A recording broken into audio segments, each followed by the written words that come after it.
강요 196페이지 보시겠습니다.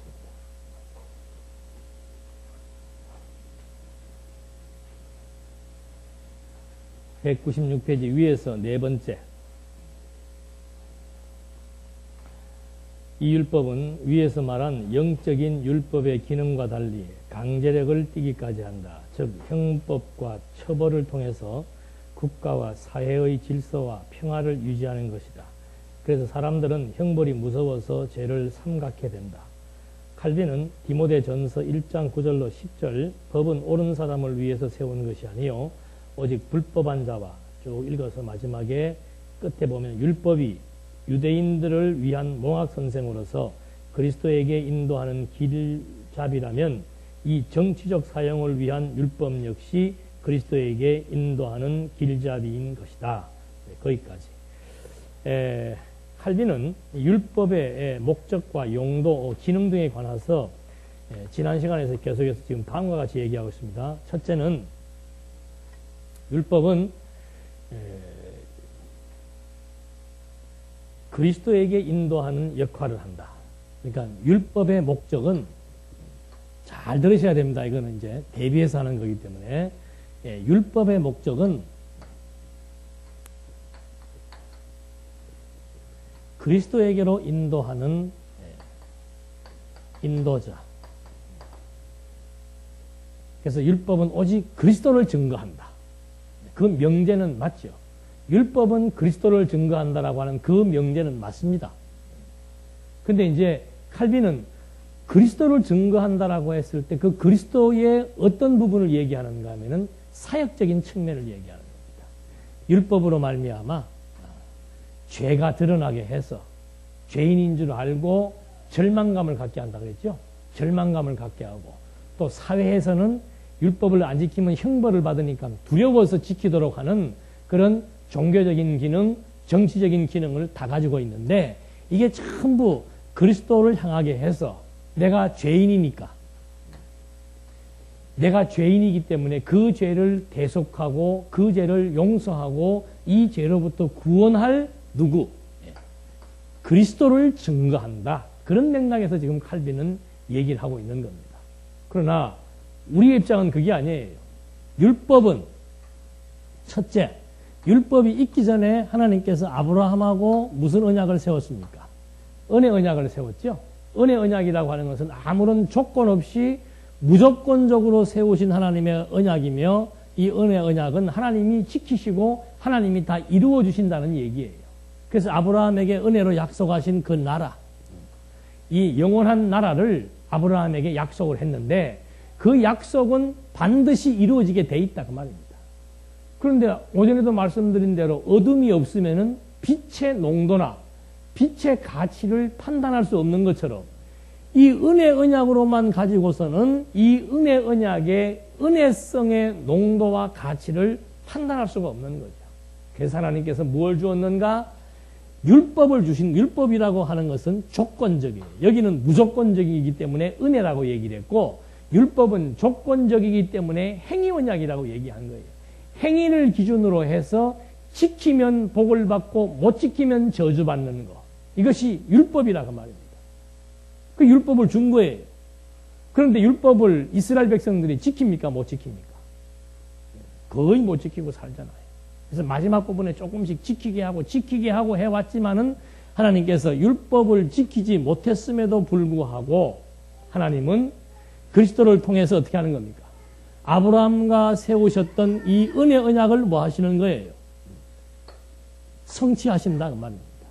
이 은혜 언약을 율법을 지키지 못했기 때문에 이스라엘 백성들과 맺은 그 은혜 언약을 파기하는 것이 아니고 이 언약보다 먼저 한 것이고 이 언약은 무조건적으로 해주겠다라고 하는 일방적인 당신의 약속은 인간이 지키든 못 지키든 상관없이 누구에게 지키게 해서 그리스도에게 지키게 해서 그리스도로 말미암아 이 언약을 성취케 하신 다음에 하나님의 은혜가 무엇인지 그 은혜의 영광을 깨닫게 하는 그리스도로 말미암아 지키게 해서 율법도 지키게 하고 아브라함의 언약도 그리스도로 말미암아 다 성취 완성시켜서 그리스도를 통해서 신령한 복을 주시겠다고 약속하신 하나님의 약속을 그리스도로 말미암아 이루심으로써 하나님의 존재를 우리에게 알게 하려는 데 있다 그 말이에요.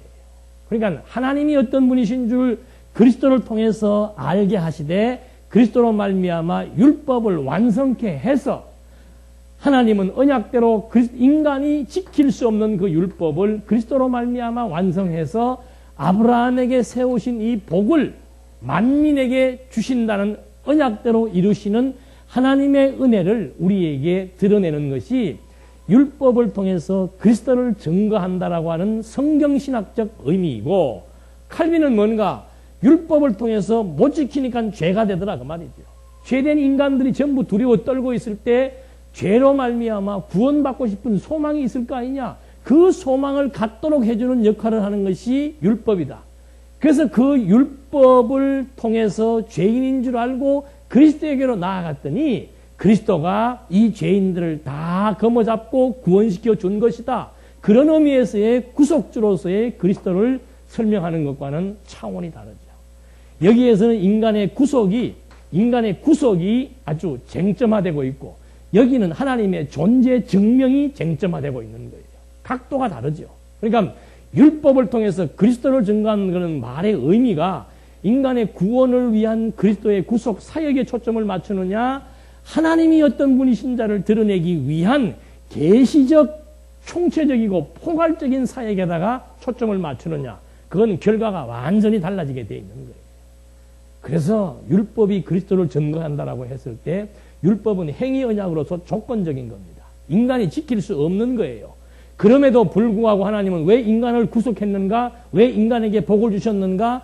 율법보다 430년 전에 약속했던 그 은혜 언약은, 하나님의 은혜 언약은 조건과 상관없이 은혜로 이루어진다는 사실을 그리스도를 통해서 우리에게 확증시켜서 하나님은 이런 분으로 지금도 살아 존재한다는 사실을 우리에게 보여주기 위한 계시적 관점에서의 율법의 용도를 이해해야 율법을 볼 때마다 뭐가 나타나요? 와, 하나님의 은혜의 영광이 드러나는데, 이런 관점에서 이해를 하니까 율법을 볼 때마다 뭐가 일어나요? 나는 또 죄졌네. 나는 죄인이네. 그래서 6일 동안 보통 사람들이 얘기를 해요. 저 인간들은 6일 동안 죄짓고 일요일날 교회 가가지고 어떻게 한다고 그래요? 또 용서안 받고 또 나와갖고 죄짓고, 죄 안 짓고 사는 인간이 어디가 있어요? 다 죄인인데. 근데 그리스도인들이 진정한 자유를 못 누리는 거예요. 6일 동안 양심 바른 사람들은 6일 동안 얼마나 부담스럽겠습니까? 일요일이 오기를 얼마나 학수고대 하겠어요. 왜? 와서 또 용서를 받아야 되니까. 그래야 또 마음이 좀 틀리는데, 그런 작업을 자꾸 반복해서 교회가 시켜나간다 이 말이죠. 그건 완전히 잘못된 율법관이에요. 말 그대로 율법은 조건적인 겁니다. 복과 저주의 양면성을 가지고 두 가지를 다 겸비하고 있습니다. 그런데 인간은 그걸 지키지 못하기 때문에 누구든지 저주 아래 놓여 있을 수밖에 없는 거예요. 그래서 율법으로 말미암아 저주 아래 갇힌 자들, 율법이 왜 가입했는가? 인간의 죄를 죄로 드러내게 한 다음에 하나님의 은혜 언약은 율법의 조건적인 법과 상관없이 100% 이루어진다는 사실을 깨닫게 해주어서 하나님의 신실하심과 하나님의 성실하심을 우리에게 증거하기 위한 목적으로 준 것이기 때문에 우리는 율법을 볼 때마다 와, 내가 이런 존재였는데 하나님의 은혜로 말미암아 약속을 하시면 반드시 이루시는 여호와의 속성에 의해서 오늘의 내가 나 되었다는 사실을 알고 그 은혜의 영광을 찬송하게 되는 것과, 율법 아래 서갖고 맨날 죄에 대해서 한탄하고 후회하고 원망하고 또 용서를 구하고 또 죄짓고 양심이 있지. 뭔 죄를 일평생 그래 똑같이 죄짓고 용서받고 죄짓고 용서받고.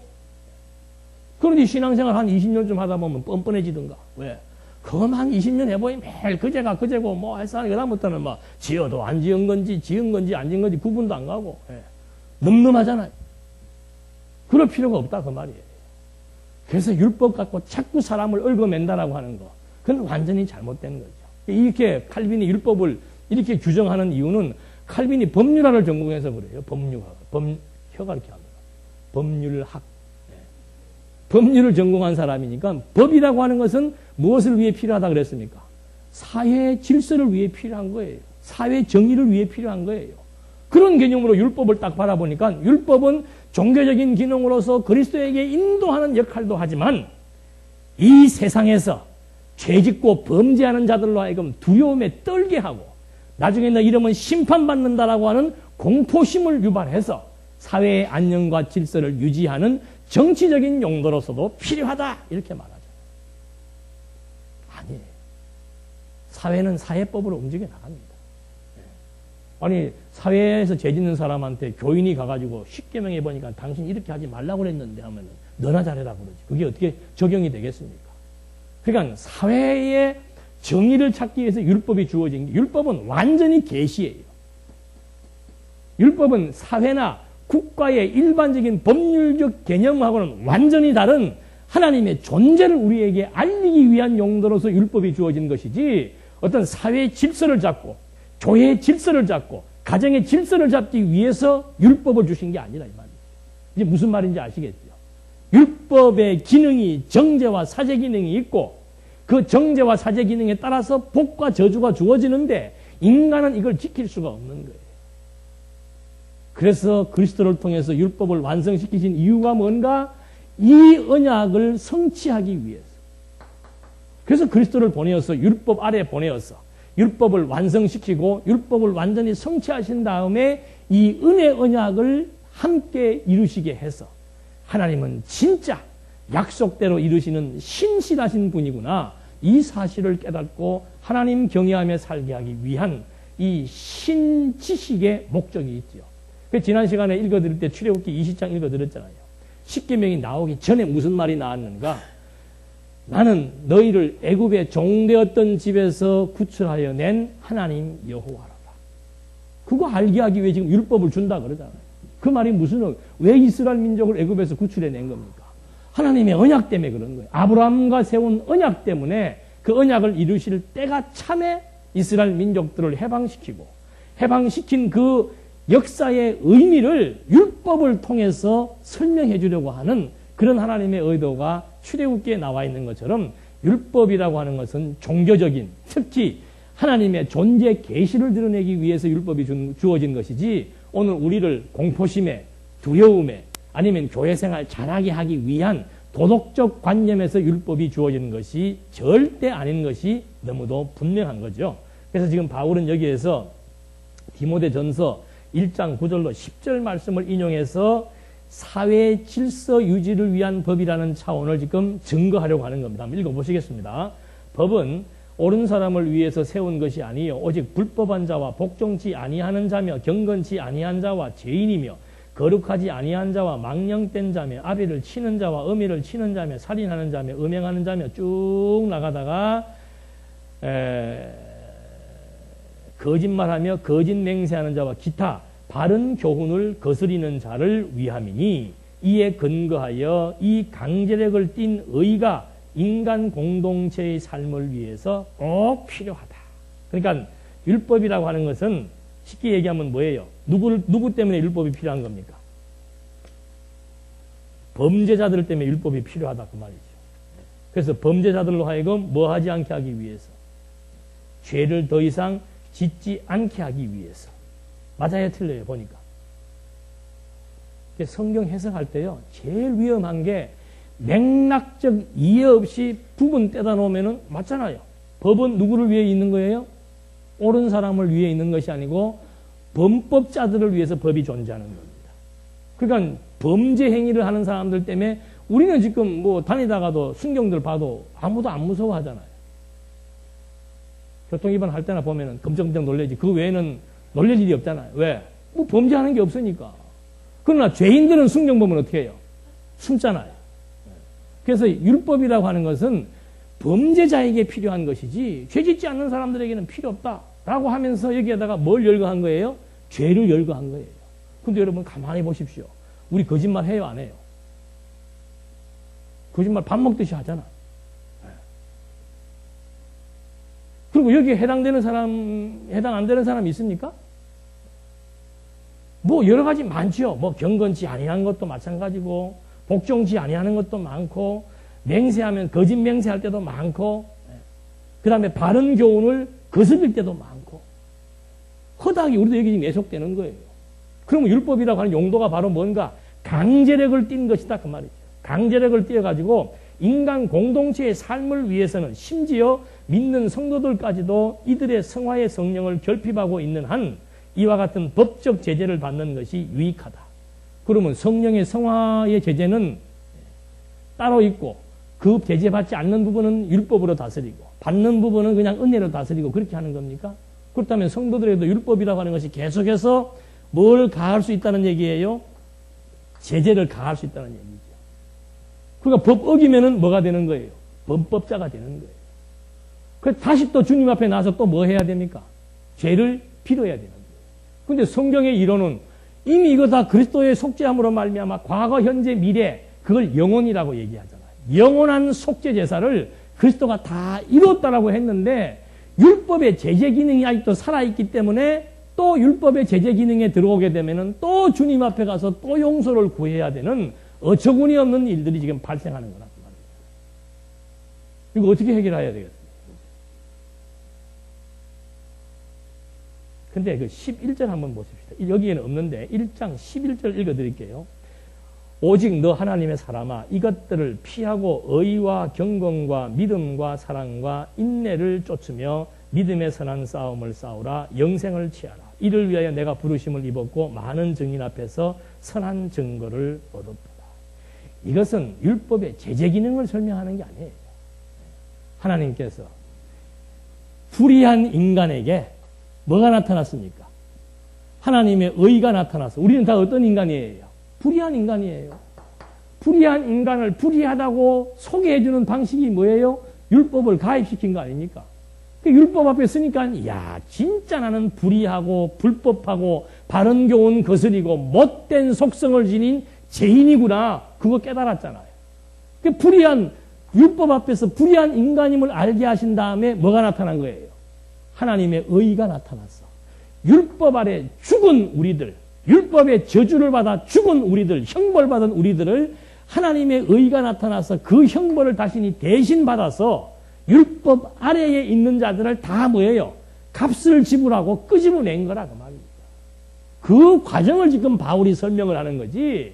여러분 불의한 자입니다. 불법한 자입니다. 그거 다 알죠. 근데 또다시 불의하고 불법하다고 율법의 제재가 가해진다면은 그리스도의 십자가의 효능은 뭐냐 이 말이에요. 그래서 이 말은 과정 설명, 율법이 가입해서 인간의 불의한 존재라고 하는 사실을 우리는 그리스도의 의를 통해서 덧입어 우리가 과거에 어떤 존재였으며 지금은 어떤 존재인 것을 너희들이 알지 않느냐. 그래서 11쪽 오직 너 하나님의 사람아 이것들을 피하고 너 이제 하나님의 사람 됐는데 이것들을 피해라. 다시 율법의 저주 아래 들어가서 어리석은 범법행위 피하고 의와 경건과 믿음과 사랑과 인내와 온유를 쫓으며 믿음의 선한 싸움을 싸우라. 여기에 들어가서 육체의 소욕과의 어리석은 싸움 싸우지 말고 이제는 선한 싸움 싸우자. 그 설명을 하기 위한 것이지 율법의 기능을 여기다 집어넣어가지고 율법의 제재를 받으며 인간은 살아야 된다라고 하는 이런 설명은 어불성설이다 그 말이죠. 로마서에서 바울이 말한 율법에 대한 관과 지금 이 부분을 이렇게 설명하면 서로 상충되는 이론이 되는 거예요. 그래서 성경은 맥락적으로 이해하지 않으면은 완전히 그냥 막 부분만 가지고 해석하다 보면은 주관적인 해석이 될 수밖에 없다 이 말입니다. 그래서 이런 부분들 때문에 율법만 나오면은 또다시 율법 아래로 갈라디아 내용이 그거 아니에요. 왜 또 율법으로 또 들어가냐 그 말. 율법의 제재를 왜 받으려고 하느냐. 그 제재에서 내가 벗어나게 해줬는데 다시 또 그 제재 안에 들어가갖고 또 죄인이며 두려워하며 공포심을 갖지 마라 그 말이에요. 성도들의 행동 동기는 공포심에 의한 행동이 아니고 뭐예요? 은혜의 영광에 의한 행동이라 그 말입니다. 차원이 다른 거예요. 내가 하나님으로부터 저주 안 받고 벌 받지 않게 하기 위해서 오늘 교회에 나오시는 것이 아니고 하나님의 은혜의 감격에 의해서 교회에 나오는 거란 말이에요. 우리의 신앙생활이 벌 받지 않기 위해서 두려워 떨면서 형벌 받지 않기 위해서 연보하고 봉사하고 하는 게 아니고 하나님의 은혜를 깨닫고 나서 보니까 너무너무 감사한 거죠. 선한 일이 무엇인 줄 안 거지요. 선한 싸움이 가치롭다는 걸 안 거지요. 그래서 그 선한 싸움을 싸우는 것이 하나님의 은혜의 영광을 찬송하는 결과로서의 열매지. 두렵고 떨리고 무서워가지고 매 안 맞기 위해서, 형벌 안 받기 위해서 한다는 것은 아니다는 것을 지금 성경은 우리에게 말하고 있는데, 칼빈은 부분적인 것만 가지고 얘기하다 보니까는 이런 오류를 범하게 되는 거라 이 말입니다. 그래서 여러분들, 율법이라고 하는 것은 자꾸 법 얘기하면 안 돼요. 법 얘기. 그럼 뭐 우리 교회에서는 법 얘기 안 하나? 그건 정관이죠. 정관. 우리가 공동으로 모여서 주일날 11시에 예배를 드립시다. 그리고 주일날 우리가 주일 연보도 하고 감사 연보도 하고 계획 연보도 합시다. 우리가 이렇게 하기로 우리가 정해서 만들어 놓은 정관이니까 그것은 사랑의 약속이죠. 사랑하는 사람이 사랑의 약속 안 지킵니까? 내가 아내를 사랑한다라고 하면서 내일 12시에 만나자 해놓고서는 약속 안 지키는 거 사랑하지 않기 때문에 그러는 거예요. 그러니까 사랑의 약속을 했으니까 사랑하니까 그 약속을 지키는 거지, 약속을 했기 때문에 그 약속을 지키는 게 아니란 말입니다. 또 그 약속을 안 지키면 제재가 가해지기 때문에 무서워서 그걸 안 하는 게 아니라 이 말이죠. 그래서 이 율법이라고 하는 이 기능 자체를 정확하게 하나님 존재 증명이라고 하는 맥락에서 이해하지 못하면은 자꾸 이런 부분적인 데 얽매이다 보니까는 순간순간 일반법과 혼돈해가지고 일반법이 가지고 있는 그런 제재 기능, 형벌 기능, 그런 것과 혼용해서 설명을 할 수밖에 없는 그런 결과가 나오게 된 것입니다. 그래서 율법이라고 하는 것은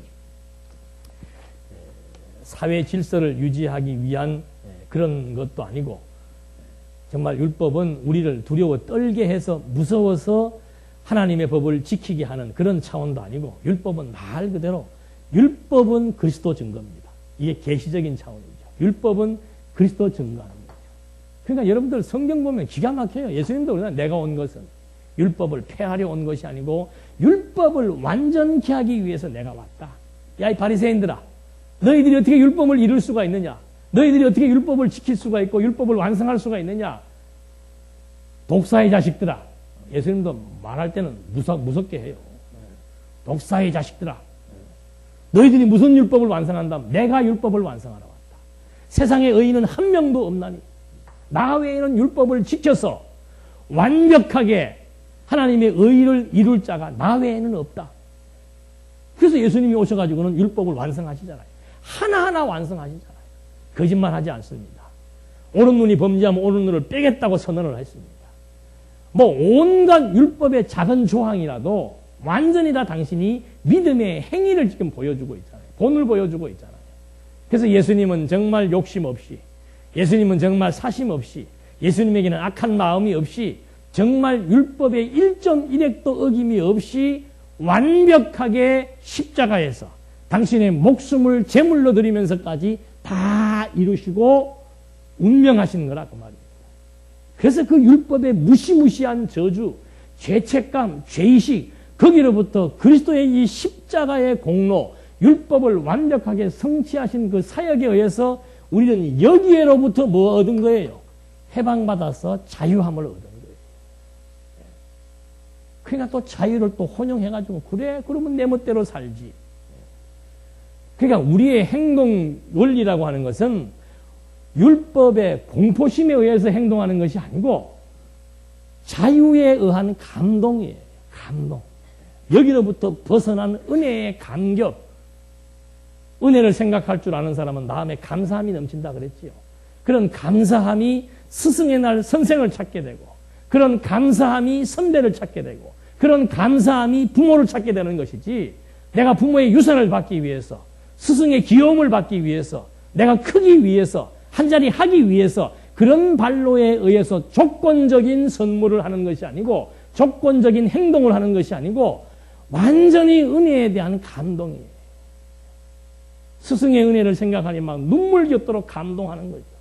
그래서 그 감동의 표현으로서 스승의 날 1년에 한 번이라도 선물을 하고 싶은 것이지, 내가 이번 선물 이렇게 포장해서 잘 해가지고 하면은 다음번에 무슨 일 있을 때 그 스승이 나를 스카우트 해주겠지. 이번에 우리 부장한테 선물 하나 하면은 그 부장이 이번에 다음번 승진 때 나를 찍어주겠지. 제일 기분 나쁜 선물이죠. 그런 선물. 그건 선물이 아니고 뇌물이에요. 그런데 성경은 그런 식으로 우리의 행동을 유발하는 것이 아니고 무슨 뭐 어떤 옥수수를 놓아두고 행동을 유발하는 것도 아니고 협박해서 행동을 유발하는 것이 아니고 정말 은혜의 감격에 의해서 우리들을 선한 생활로 선한 싸움의 길로 인도해내는 진정한 자유.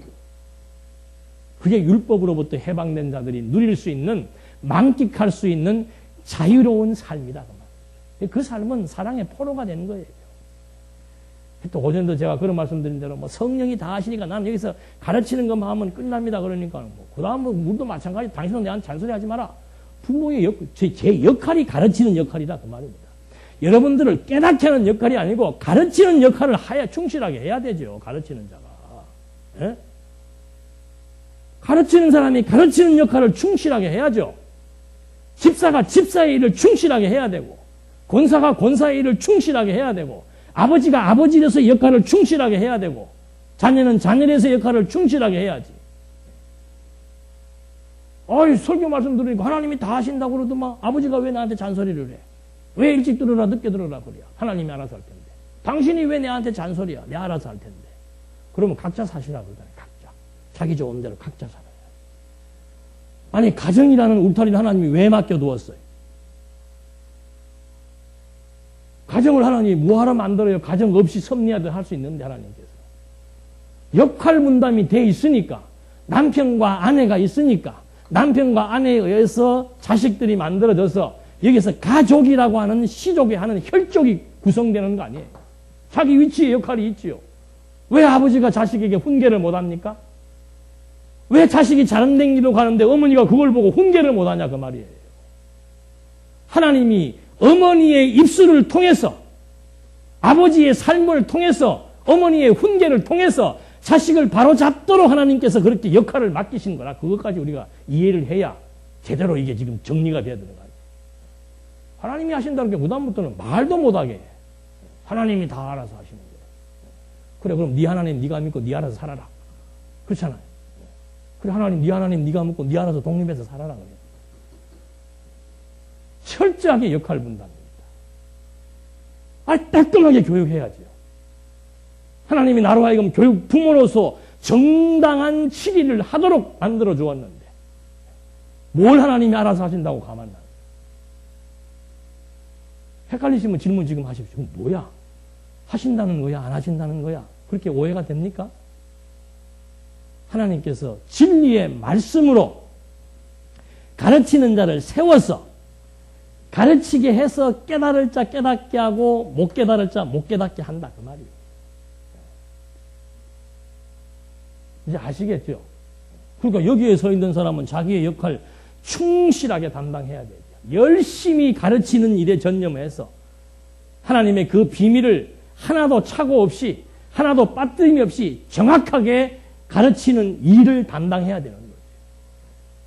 제가 만약에 하나님이 다 깨닫게 한다라고 해서 아이고 뭐 내가 뭐 하나님께서 다 깨닫게 하는 거 뭐 성경 한 구절 읽고 말지 뭐 뭘 한 시간씩 할 게 뭐 있습니까? 자 오늘 마태복음 1장 1절 읽고 예배 마치겠습니다. 라고 얘가 성경을 읽고 하나님이 깨달을 자 깨닫게 하고 못 깨달을 자 못 깨닫게 한다면 그 말이 맞습니까? 틀립니까? 완전히 엉터리잖아요. 그건 완전히 엉터리인 것 같죠? 다른 것도 다 엉터리 맞아요. 부모가 자식 키우면 제대로 키워야지. 자식에게 올바른 가치관 심어줘야 되고 자식이 말 안 들으면 따끔하게 훈계해야지. 왜 내 자식이 다른 사람한테 미움받고 왜 내 자식이 다른 데 가서 흡수되지 못하고 왕따되고 왜 사람들이 내 자식을 보고 피해야 되고 왜 내가 가면서 다른 사람이 욕을 먹고 그 바른 교육이 안 돼서 그런 거 아니에요. 사회성이 뭔지를 모르고 자기만 하는 이기주의를 키워버리고 철저한 교육이 필요해요. 그래서 인간은 교육 빼면 아무것도 없는 거예요. 가장 바람직한 교육의 근간은 하나님에 대한 지식이죠. 이 지식을 가정에서는 부모, 교회에서는 교사, 학교에서는 선생님, 다양한 통로를 통해서 끊임없는 교육을 받게 해서 헛된 것을 통해서 참된 것을, 참된 것을 통해서 헛된 것을 서로 대비시켜 나가면서 하나님께서 하나님 어떤 분이신지를 깨닫게 하는 그런 교육의 근본적인 목표에 의해서 모든 것이 운영된다는 사실을 우리가 바로 안다면은 소홀히 할 만한 게 아무것도 없는 거예요. 제일 중요한 것은 동기예요, 동기. 정말 좋아서 하느냐? 깨닫고 좋아서 하느냐? 아니면 무엇을 얻기 위해서 하느냐? 어제도 집에하고 저녁 늦도록까지 그런 얘기를 했습니다만은 보통 사람들은 무엇을 얻기 위해서 무슨 일을 해요? 무엇을 얻기 위해서 또는 무엇이 되기 위해서 일을 한단 말입니다. 그냥 한번 생각을 해보십시오. 그게 일반적으로 정해놓은 하나의 목표가 되는 거예요. 출세를 하든지 돈을 벌든지 명예를 얻든지 또는 어떤 직업을 가지든지 어떤 기능인이 되든지 나름대로 목표를 세우는 그거를 향해서 얼마나 여기에 도달하려면요 죽을 때까지 내 위에서 날고 기는 사람들은 부지기수입니다. 그러니까 이렇게 생각하고 사는 사람들은 늘 좌절하는 거예요. 열등감을 느끼고. 세상에서 최고는 몇 사람밖에 없어요. 하나밖에 없어. 나머지는 전부 다 뭐예요? 상대적인 박탈, 상대적인 빈곤, 상대적인 열등감 때문에 그냥 주눅들어 사는 거예요. 그러다 자기보다 조금 못한 사람 보면은 목에 힘주고, 자기보다 좀 강한 사람 보면은 고개 숙이고. 얼마나 비참한 거예요. 목에 힘주고 사는 인생도 모질하는 인생. 꺾여 사는 인생도 모질하는 인생. 그러니까 애들이 기를 또 기 살려준다고 또 저들 멋대로 해주는 게 기 살려주는 줄 알아. 아니에요. 진정한 기는 하나님 앞에서 사는 게 진정한 기 사는 거예요. 기 살려준다? 남편 기 살려준다? 자식 기 살려준다? 아내 기 살려준다? 하나님 어떤 분이신 줄 알고 온갖 일을 원대로 뜻대로 역사하시는 그분의 자녀로서 그분이 나를 키워나가신다라고 하는 그 확신에 의해서 살아가는 사람이 기가 산 사람이라고 말이에요. 우리는 세상적으로 기가 세다 그러면 막 무슨 뭐 힘이 세고 막 욕심이 많은 거를 기가 세고 활동력이 왕성한 기가 세다는데 그거 아니에요. 하나님의 생기를 부여받게 되면 꺾이질 않습니다. 이 기는 꺾이질 않아요. 어떤 대상을 만나도 꺾이질 않습니다. 어떤 약한 사람 앞에서도 자고하거나 자만하지 않습니다. 그래서 무엇이 되기 위해서, 무엇을 얻기 위해서 행동하지 말고 오늘 너에게 주어진 일에 대한 즐거운 마음으로 그냥 즐겁게 그 일만 해라 그 말이에요. 네가 즐거워하는 일이 뭐냐? 아, 난 이거다. 아, 그럼 그거 해. 근데 아빠 너무너무 위대한 사람들이 많아. 그래서 애들 위인전 읽히지 마라 그럽니다. 애들 위인전 읽히면 바보 돼요. 황당해집니다. 예? 그 사람은 이순신은 이순신대로 하나님이 키워나가시는 것이고 세종대왕은 세종대왕대로 하나님이 키워나가시는 건데 세종대왕 주제도 안 되는 내가 세종대왕을 읽고서는 나도 세종대왕처럼 돼야 되겠다. 과대 망상에 걸려버려요. 절대 어린애들 위인전 읽히시지 마십시오. 책도 선대에서 사야 돼. 아니 걔는 세종대왕이 아니고 그냥 조그만 구멍가게 운영해야 될 사람으로 하나님이 결정해 놓았는데 이놈은 살면서 평생을 왕의 자리에 앉아서 산다면은 그건 병원에 갈 수밖에 없는 거죠. 우리가 그러고 산단 말입니다. 하나님이 우리에게 준 기가 막히고 아름다운 분복이 있고 자리가 있습니다. 여호와 경외하기를 배우기에 너무도 적합하고 너무도 멋있고 기가 막힌 환경으로 하나님은 끌어가시고 계시는데 그게 이 자리예요. 그게 이 자리인데 나는 세종대왕을 꿈꾼다. 나는 이순신을 꿈꾼다. 나는 뭐 에디슨을 꿈꾼다. 나는 뭐 돈 많은 재벌이 되겠다. 나는 10년 안에 10억을 벌겠다. 나는 몇 년 안에 승진하겠다. 나는 위대한 작가가 되겠다. 병들게 만드는 겁니다. 그것이 되기 위해서는 같은 선상에 서 있는 사람들하고 치열한 경쟁을 해야 됩니다. 나보다 앞선 사람들에 의해서 끊임없는 스트레스를 받게 되어 있습니다. 그 인생이 뭐가 재밌겠어요? 생각을 해보세요. 그게 재밌는 인생이에요? 이런 생각으로 사는 사람들은 성공하는 자리에 딱 앉자마자 뭐 들어요? 병들어 죽습니다. 안 그렇겠어요? 이렇게 치열하게 사는데, 이렇게 악착같이 사는데, 이렇게 악한 생각을 가지고 살고 독한 마음을 먹고 사는데 몸에 병 안 들면 그거 비정상이지요. 요새는 편한 마음을 먹고 살아도 온갖 생물들이 그냥 다 독소들을 지금 우리가 먹고 사는데 거기다가 두뇌까지 병들어 있어 버리면은 이거 망가지는 거는 뭐 한순간이죠. 그래서 그냥 하나님 앞에서 사는 것이 가장 힘 있는 삶이고 가장 행복한 자이고 가장 당당한 자다. 위도 보지 말고 아래를 바라보면서 자긍심 가져서도 안 되고 위를 바라보면서 열등감 가져서도 안 되고 많은 나라로서 하나님 앞에서 얼마나 가치로운 존재이기에 모르겠어요. 하나님이 저한테는 그런 믿음을 주시더만요. 이 말씀 처음에 딱 공부하자마자 제일 첫 번째 머리에 각인돼서 지금도 잊어버렸는 것이 뭔가 나는 나다. 하나님 앞에서 나는 나다예요. 하나님이 나 사랑하시고 하나님의 자녀로 인쳐주셨고 하나님의 자녀로서의 아름다운 삶 하나님이 계획해 놓으시고 하나님께서 끌어가신다. 그게 너무너무 믿어지더라니까. 그러니까 그 다음부터 사람을 봐도 이용가치로 안 보는 거예요. 선생님이는 배움의 대상으로만 보지 그분을 나의 이용가치의 대상물로 안 본단 말이에요. 사람들을 봐도 저 사람을 내가 잘해줘서 어떻게 해야 되겠다 그런 생각으로 안 보게 되는 거예요. 그러니까 처세할 필요가 없죠. 편안하게 살면 되는 거예요. 사람으로 스트레스 덜 받는단 말입니다. 누가 잘하든 못하든 많든 적든 나하고 관계가 좋든 나쁘든 신경 쓸 일이 별로 없어요. 관계가 안 좋으면 안 좋은 대로 좋으면 좋은 대로 그 이상 이하도 없는 거예요. 왜? 나는 하나님 앞에서 이 수십억의 인구 중에서 나는 나대로의 분량이 있고 나대로의 삶이 있고 하나님이 나는 나대로 아름답게 키워나가신다라고 하는 확신이 있으니까 흔들릴 게 없는 거죠. 그런 의미에서 당당함이 나오는 거예요. 위축될 게 뭐 있어요? 세상적으로 치면 나보다 잘난 사람들이 얼마나 많은데.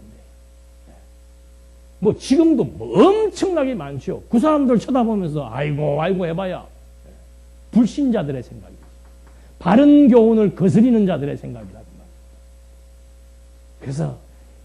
그래서 이런 의미에서 비교할 필요가 없는 거고 경쟁할 필요가 없는 거예요. 그냥 하나님이 내게 주신 내게 주신 일과 분량 가치롭게 여겨지고 즐겁게 생각이 들어서 제가 그러잖아요. 저는 정말 기적 같아. 어떻게 성경 공부하는 게 재밌을까? 지금까지도 재밌을까? 풀 수 없는 숙제예요. 뭐 풀 수 없겠어요. 하나님께서 재밌게 해주니까 재밌지. 그건 제가 목사가 된 거 아니에요. 목사가 아이고 이놈의 성경 이거 또 주일이 다가왔네. 언제 토요일 날 되면 여기도 폈다가 저기도 폈다가 뭘 할까 다음 주일날 설교하는 것이 스트레스가 되고 막 성경 보는 게 스트레스가 되고 성경 공부한다고 그러면 막 온몸이 틀어지고 그런다면은 안 해야 돼요. 근데 즐거워요. 희한해요. 세상 우리 어머니는 늘 가까이 저를 본 사람 아니 저놈이 학교 다닐 때 저렇게 했으면은 판검사는 충분히 다음에 저희 어머님 뭐 한 만날 때 한번 물어보십시오. 학교 다닐 때 저렇게 공부를 했으면 판검사가 돼도 남았을 텐데. 그때는 막 과외도 그 어려운 시절에 가정교사 개인 가정교사도 붙여주고 막 아무리 시켜도 책은 보면은 머리가 아파와. 이거는 보면 막 머리가 그렇게 맑아지고 제가 목이 굳어버렸대. 하도 이러고 내가 컴퓨터 앉아서 하고 이래갖고 풀어야 되는데 재밌으니까 그렇게 하는 거예요. 제 나이에 8시간, 10시간씩 책상에 앉아있는 거 그거 쉬운 일 아니에요. 근데 시간 가는 줄 모르고 앉아있는 거예요. 재밌으니까. 그렇게 해서 하나님께서 그 일을 재밌게 하신다니까요. 그걸 찾으면 돼. 재밌는 일 하면 돼. 재밌는 일. 요새 그래서 재미학이라고 하는 것도 나왔더만. 재미학. 명지대 교수가 강의하대. 그거 뭐 너나 재밌지 나는 재미없는 걸.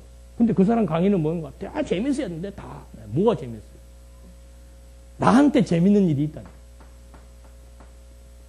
그 재밌는 일에 일생을 쏟기 위해서는 준비 과정이 필요한 것이죠. 준비 과정. 그래서 거기에 맞는 학습을 하는 거고, 그런 훈련을 쌓는 거고, 제가 만약에 무엇이 되기 위해서 그런 과정을 거쳐야 된다면 저는 벌써 포기했어요.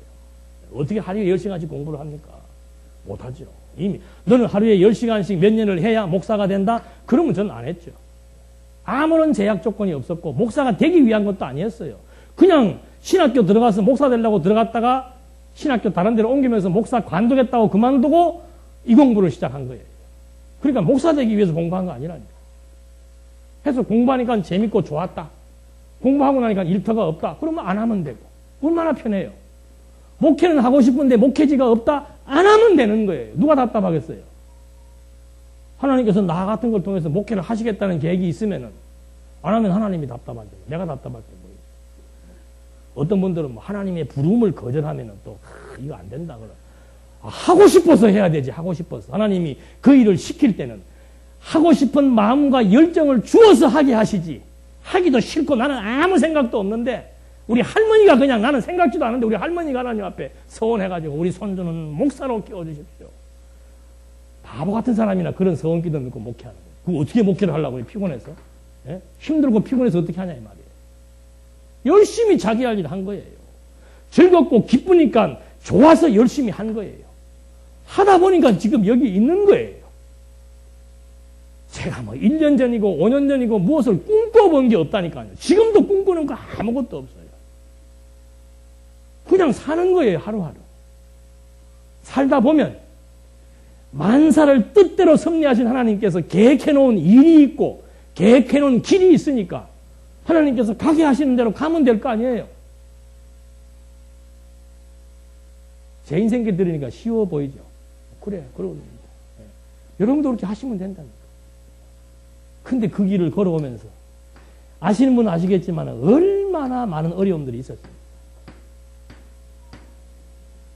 그게 하나님께서 해나가시는 시련의 연단이에요. 그렇게 해서 하나님의 능력의 영광을 극대화시켜 나가신다고 말합니다. 하나님이 해나가신다. 그래서 이 하나님에 대한 존재 가치에 의해서 오늘 내게 주어진 일에 대한 즐거움이 없이 사는 거, 그건 죽음이에요. 사는 게 아니고 그건 죽음이에요. 그래서 무슨 일을 하든지 간에 정말 진정한 가치 발견해서 즐거운 마음으로 즐겁게 일하면서 일도 즐겨야 될 거 아니에요. 일도 돈 벌기 위해서 일한다면 그건 스트레스 받는 일이죠. 그러나 그 일을 통해서 정말 또 다른 선한 목표를 위해서 내가 그 일을 한다. 또 그 일이 재밌는 일이다. 라고 하는 가치 부여가 되면은 그 일을 즐기면서 하는 거죠. 직업을 즐기면서 한단 말이에요. 근데 내가 이걸 통해서 그냥 막 몇 년 안에 돈을 벌고 몇 년 안에 승진을 하고 몇 년 안에 성공을 하고 그러니까 성공하기 전에 병들어버려요. 그래서 이 하나님에 대한 확증이라고 하는 것은 이건 너무너무 중요한 부분입니다. 하나님에 대한 계시, 율법 얘기하다가 지금 막 저까지 갔다 왔는데 율법도 철저한 하나님에 대한 계시로서 이런 지금 이론들이 전개되고 있습니다. 시간 다 됐네. 맛있는 밥 먹고 다음 주에 하십시다. 기도하시겠습니다. 하나님 아버지, 하나님을 안다는 것은 정말 우리 인생의 가장 가치로운 일이며 또 하나님을 알며 경외하는 삶을 위해서 저희들에게 베푸신 아름다운 일들도 정말 즐거운 일인 줄로 압니다. 즐거운 마음으로 우리에게 부여된 일들 잘 감당할 수 있게 해주시고 하나님의 기쁘신 뜻을 따라 베푸신 우리들의 분량도 만족함으로 수용할 수 있도록 역사해 주시옵소서. 예수님의 이름으로 기도드립니다. 아멘.